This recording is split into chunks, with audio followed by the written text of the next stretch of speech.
Hello everyone, Heidi here from Rain Country. God is good all the time. Today we're going to be talking about dehydrating methods. First of all, there's the uncertainty of, would I even like dehydrated foods?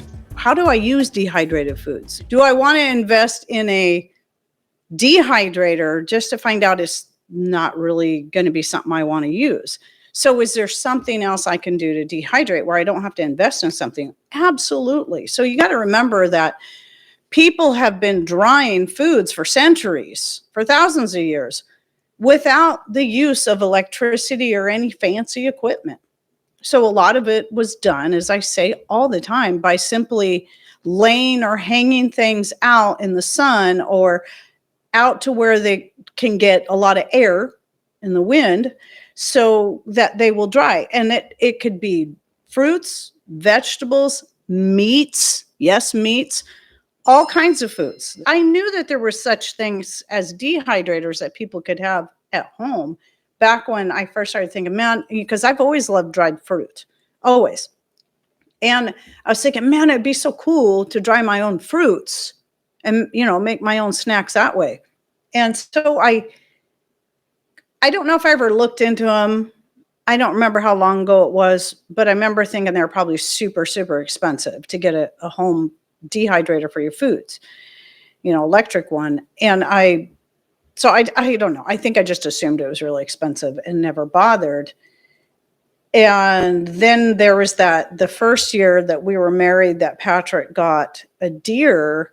And so we had all this meat. It was just the two of us. We didn't have kids yet. And so we're trying to deal with all this meat. And I thought, some of those weird cuts that you take off the meat after you cut the steaks and the roasts and whatnot, I decided I should try seeing if I can make jerky out of this. How do I go about that? And so I looked up some recipes. Obviously, we didn't have internet back then, so it was like looking through cookbooks that we had on hand, a lot of them more classic kind of cookbooks, and found that, a lot of people just dehydrated their meats in the oven. And so that's what I did. It took all day, but it was like you set it on I can't remember what the heat was, like 200 maybe. I don't think it was necessarily the lowest heat, but you set it on a lower heat, crack the door open. I just did it on a cookie sheet, nothing fancy, and just kept checking on it throughout the day. And as the pieces were dry, I'd take the pieces out that were dry. And boy, that was good stuff. So yeah, some of the first real dehydrating things I did were in my oven. Now, I've never done any kind of fruits or vegetables in the oven. Herbs I would be a little concerned about because it's hard to get the oven down to a low enough heat that you might not damage a lot of your herbs. But a lot of herbs, especially if it's the hotter, drier time of the year for you, you can just hang dry them. So if you live in a very humid climate, that may not work really well. A lot of people now will put them in like brown paper bags, and that will help keep dirt, dust, and lint. And some people say that even in humid climates, putting them in paper bags helps. And I wonder if that is because maybe the paper absorbs some of the humidity in the air rather than the herbs absorbing them. Anyway, so yes, you can use your oven. You can hang dry things. Again, you got to kind of work with your climate. And some stuff's going to, of course, depend on the time of the year.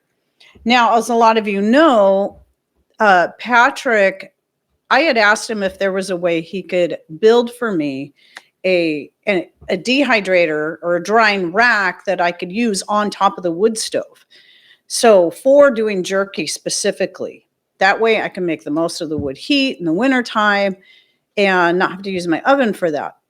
And so sure enough, he made one. I linked to the remastered video of that because he did the video years ago, and then I remastered it more recently, and I put that link in the description box down below to show how we did it using old bed rails and then the smoker trays that we had purchased from our local one-stop shop store. We only have one grocery store here, and so they had it down there in like the camping/smoking section. And so he built the racks to fit those particular trays. And I love it. And so I don't like having to use it on top of my wood stove just because in the wintertime, I'm using my wood stove for a lot of stuff. for making our coffee, cooking our dinner. It's okay if it's a dinner that's going to cook all day. I can shove that to the back and forget about it. But I can't keep the coffee and tea. It's really hard to get to it when the racks are there. But I'll do it if I have to. I'll jimmy things around until I can make it work. But most of the time, there's 2 racks because he has built me a second one, so they stack, and I can have them stacked next to my wood stove. And I dry stuff on there a good 9 months out of the year. In fact, I got some citrus peels sitting there now because we don't have fires going today. It's just too warm. But it doesn't mean we won't have a fire going tomorrow. I think the citrus peels are actually dry. I should probably pull them off of there. But I have a dish towel I hang over the whole rack so it keeps the dust off, so it doesn't, and ashes so they don't collect on the things that are drying that I'm most likely to forget about anyway. So there's that. But then I started looking around when I shot that video a few years back. I started looking around. It's like, wait a minute. People get like cooling racks for cookies, cakes, and whatnot. So they can set them up there and just let their stuff cool. Why couldn't that be something someone can use either in an oven, on a wood stove, or even, at least during the time of the year you're running your heat, close to any wood source or any heat source, excuse me. And so you can find, and I didn't link to any, but I did find some that you can find fairly inexpensive, some stainless steel racks that, they're usually about this big, and they might have 2 to 3, maybe even more racks on them that you can use for drying. And you can put that anywhere. So that would be an inexpensive and simple way to get started. And whether you use that in the oven, because it will dry faster in the oven than laying it on a cookie sheet, because now it's got air all around it. Any kind of heat source, especially something where it's going to push the air out, like a forced air kind of thing. There's that idea. And then for the nicer, if you live in a climate that's nice year round, or during the nicer time of the year, we're getting a lot of sun and fresh air, you can build all kinds of different types of setups. I keep talking about this whole screen door on table legs, and when I got to looking at the picture closer, or maybe I'm thinking of a different picture and I'm getting myself confused, but the one picture I have is actually it looks like somebody just bought some kind of netting material, made a frame for it, and then took maybe some, if I remember correctly, maybe some PVC pipes to put as legs so that way it would stand up off the ground. And then they just laid their fruits and vegetables and stuff on that directly in the sun. So it's getting the sun and the air all the way around from underneath and on top. And I think that's excellent. And then if you're concerned about dust or bugs getting on it, you could always take like a cotton sheet or a big piece of linen fabric, something that breathes really well, and just lay it over the top of everything. And it would still breathe well, and then and allow it to dry well, but it would keep a lot of that off of there. And then there's people who've built their own electric type of dehydrators, just basically making a box and installing a fan and some kind of heat into it. And if you look online, you can probably find different people's building instructions on how they did it. Some people will use their solar oven to dehydrate. I just don't know with the solar oven I have. I don't see that working well. I think you probably have to crack it open, because I know mine can build up moisture on the inside. And so I don't see that working well. I've never tried it, so I can't say I've never needed to. But I know some people do. I've seen years ago, Stacy had a video where she was using the American Sun oven that they have, and it's got dehydrating racks with it, I guess. So there's all kinds of different things that you can do, and it's just going to depend on your pocketbook and what's going to work best for you. But there's always a way to get started. And then there's another one that I've never tried. I've heard people try it. I remember Starry Hilder doing this, but taking stuff and putting on a cookie sheet and sticking it in a hot car on a sunny day and cracking the windows open. And, it seems like that would work perfectly Some of the concerns people have mentioned is maybe the toxins in the carpet and the, stuff when it gets hot and it gets in the air. That is something to consider, getting in your food. Of course, that's stuff you're going to be breathing in when you get in the car anyway, but just thoughts for consideration. But, it's a good idea if it works and you don't make your food toxic. But I mean, hopefully if you got some kind of airflow, that might help prevent some of that anyway. Let's talk a little bit about electric dehydrators. I will have the link to the Cosori down below. So since I bought those, they did come out with a bigger size. It's closer to the size in width and depth of the Excalibur, and I think it's a 10 tray. Actually, when I went to buy the second one, they had the 10 tray, but I decided I wanted to stick with that because I knew I wanted to stack them and to save my space so I could use my space going upwards. And I love this setup. This works really well for me. And I really like the Cosori. Now, before the Cosori, I had the Nesco, and I loved it. So the first one I bought wasn't actually Nesco, but made by the same company. And it was the one I got for $30, brand new, at an auction. I was surprised nobody wanted it. And I'm like, yes. So it was my first dehydrator. Thing worked great. And I thought, a couple of years later, once I really started getting into dehydrating a lot of stuff, I decided it'd be a good idea to buy another one. And so I bought another brand new one plus some more trays. So I had two and I was running them a lot. Well, eventually the first one died, but by this point I had two more that I'd found at garage sales, one for $3 and one for $5. And both of them looked like brand new. Well, one looked like it had been used maybe once, but the other one didn't look like it had been used at all. So a lot of times people will, that's the thing with dehydrators, canners, things like that.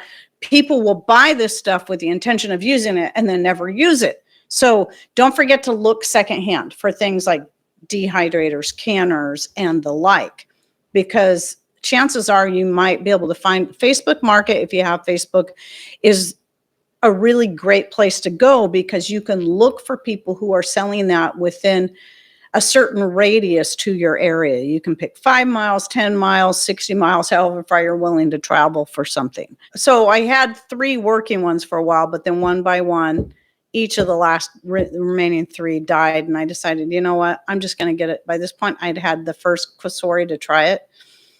I decided I'd get another Cosori. I've been very happy with it. So there's no plastic. I did put the link to the Cosori dehydrator that has both sizes. And it does say on there, no plastic. I mean, there's plastic on the outside. There's no plastic on the inside of the dehydrating part. So your trays that come with it look like this. They're stainless steel. The bad thing about these particular shelves, or whatever you want to call them, is compared to some others, is they have much bigger holes, which is okay for doing certain things. But when you're like me, when I cut up zucchini, I'm cutting it really small. When I'm doing herbs, even if they might sit on there initially, once they dry, they start falling through.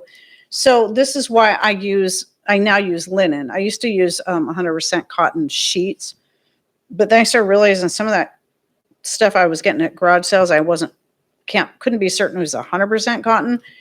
So I decided to just go with linen. Both of them breathe quite well. So I just bought some linen by the yard and then made them to fit. And this is really great because it doesn't slow down the heat, the drying process at all. In fact, it can help speed it up, and it prevents any of your littler pieces from falling through. And I did this with my Nesco too. And then for doing wet things, like I still have these for my Nescos, even though I don't have my Nescos anymore. But yeah, you can get silicone for doing eggs, milk, broth, tomatoes, like when I puree the tomatoes. And then for the Cosori, I had a link in there to these as well. This size fits the smaller Cosori, and then they have the 14 by 14 that would fit the Excalibur and the bigger Cosori. Because I think the bigger Cosori, I think both of those are a 14 by 14. I believe the Excalibur is probably still the most expensive one. The Cosori here for this size, the 140, and I went in there today when I gathered the link, and it had a coupon for $15 off. So that's a pretty good deal. And then I think the bigger one, the 10 tray 14 by 14, it was $300. And I don't know if that one had a coupon. It might have. Now, I'm really happy with it. It's more expensive than your standard Nesco, far less expensive than your Excalibur.